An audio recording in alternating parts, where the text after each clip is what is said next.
Austria. Just as the Media Histories conference series bridges a gap, the combination of the two databases and other databases hopes to enable further historic references and impulses. The collection also contains proofs of the history of optical image media, intercultural concepts, caricatures, illustrations of landscapes in panoramic illustrations. For the future, this may provide resources for broader analysis of media art. So the collection is being made public and researched through 4 strategies. The scientific facsimile. Our digitization center digitizes with up to 72 million pixels, so that the detailed digitization of this beautiful hand of a colleague seems already a little bit impolite. The concept of virtual exhibitions, now adopted by some museums, addresses since 2006 the public with online exhibitions like emission views, or the picture of Maria, or the reception of antiquity, and so on. So virtual exhibitions are divided into sub-themes and enriched with different picture formats, literature, and metadata. And then we have also cinema screen-sized projections give new access to the details, as we've seen in the beginning. The digitized prints can be connected in filmatic fly-throughs, allowing traveling through time and space. And fortunately, we have the unique situation to have the large media archive next to a historic art collection, as I said already. The collection, therefore, will be further networked with archives of contemporary media art via keywording. So, and as you know, that keywording can be bridge building too. The hierarchical thesaurus of the DBA constitutes an approach to systemize the field of digital art. Out of the Getty Arts and Architecture thesaurus and the subject catalogue of the Grau Library in London, keywords were selected, which have relevance also in media art. On the other side, out of the most common used terms from media festivals like Ars Electronica, IZEA, Transmedia, etc., new keywords were empirically selected. So important innovations like such as interface or genetic art have been considered, as well as keywords that play a role in traditional art such as body and landscape or illusion, and thus have a bridge-building function.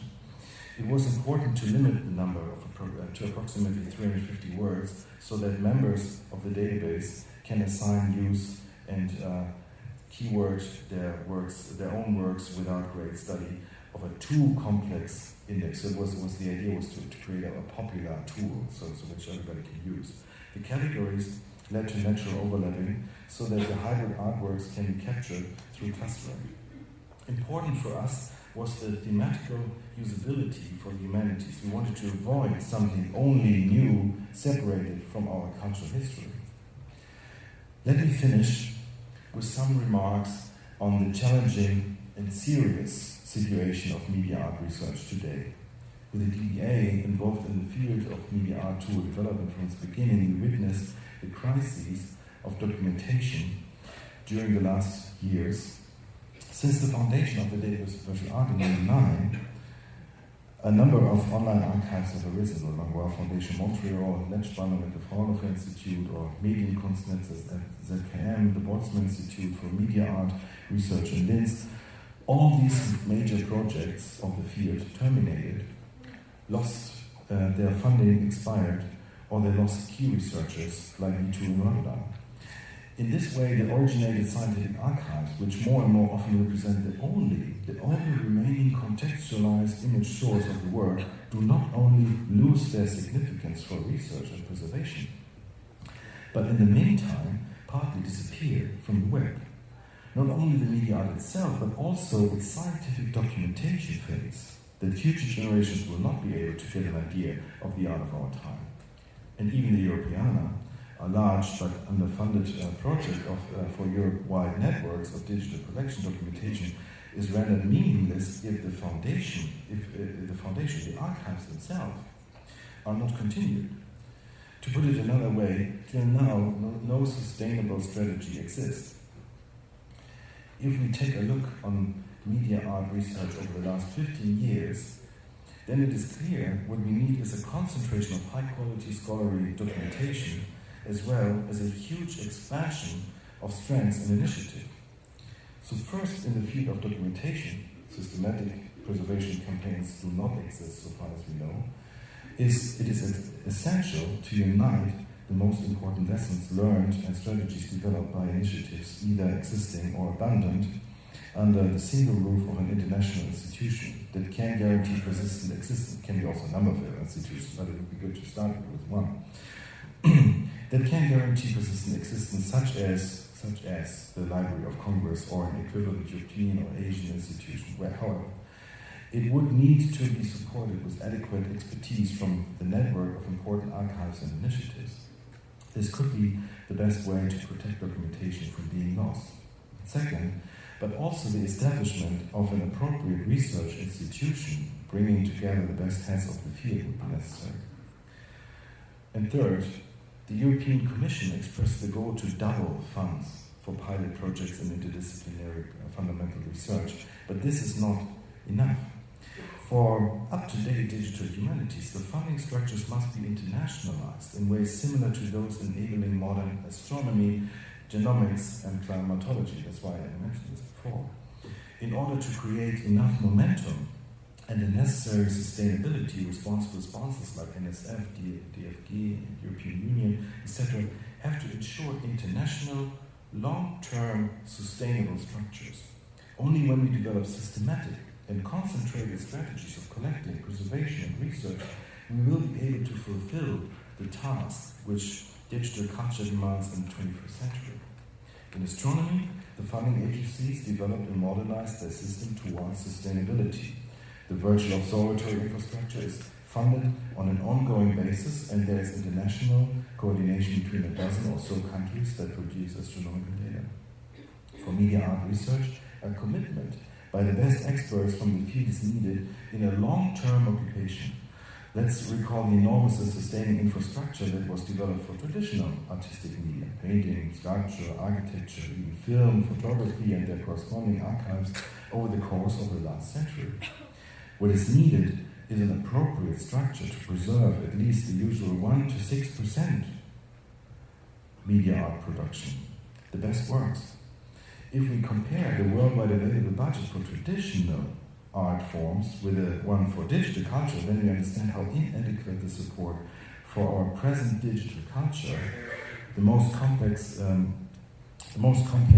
material-based art is. It is almost statistically immeasurable.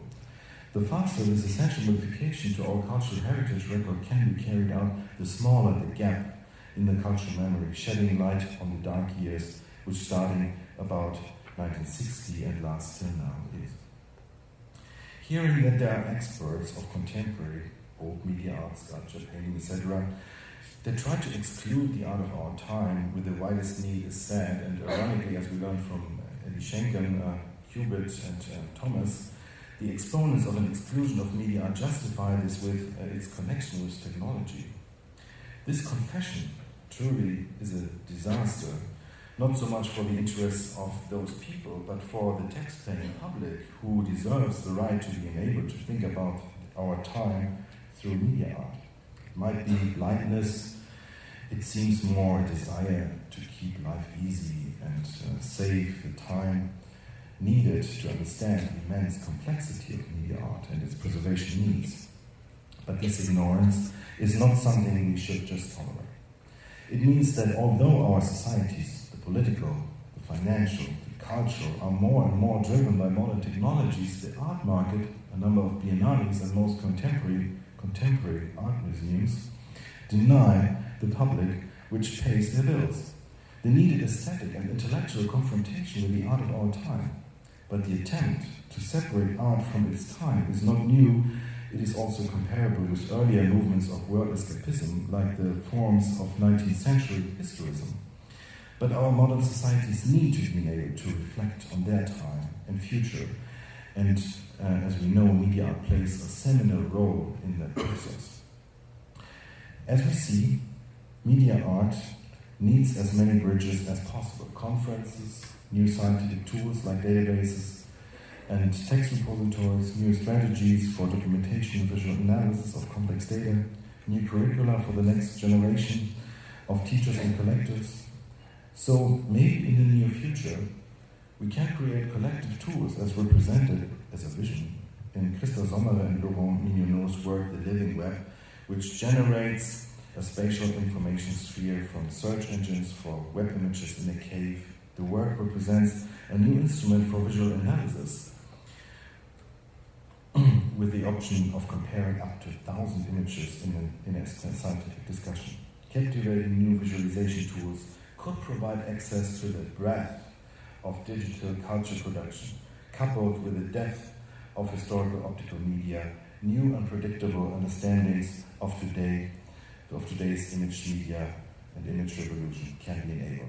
Thank you very much.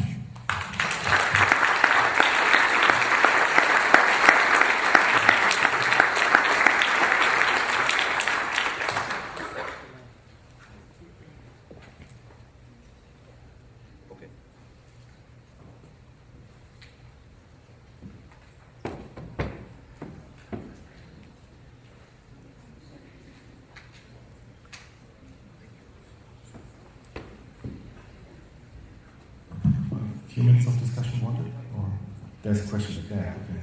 Thank you for your presentation. I'd like to ask, however, how you would differentiate the artworks that you presented from hyper-capitalist projects such as the John Jurdy Partnership, which produce omniscopic and omnispectral spaces that they call experiential placemaking for very explicitly and openly. What's the name of it? John Jurdy Partnership. They're responsible for the Universal City Walk in LA and Fremont Street Experience in Las Vegas, where huge digital projections and LED displays show what perhaps I, as an elitist, would call banal images, but in fact they're entirely designed to create an experience, to put people into a state where they'll spend more money in casinos or in the shops, etc., of Universal Studios theme parks. And I worry that the insistence on formal innovation can operate as a kind of crowdsourcing placenta or a kind of amniotic pool in which this art is simply a feeder ground for industry rather than something else. Unfortunately, I don't know the project you mentioned, so I cannot really answer that. But what I wanted to show is on the one hand that we all know this from the last last decades of Ars Electronica, ideas and so on, that we on the one hand have with digital art the art which is connected with all the major questions our societies develop and are concerned with, and on the other hand it is somehow excluded from the public sphere like museums. It's not collected, etc.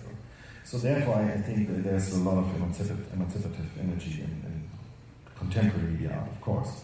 And then today, I like also to add this with this historic lineage, with artists who reflect our previous media revolutions, previous image strategies and elements of the history of seeing, to enable us to get a little bit more distance from the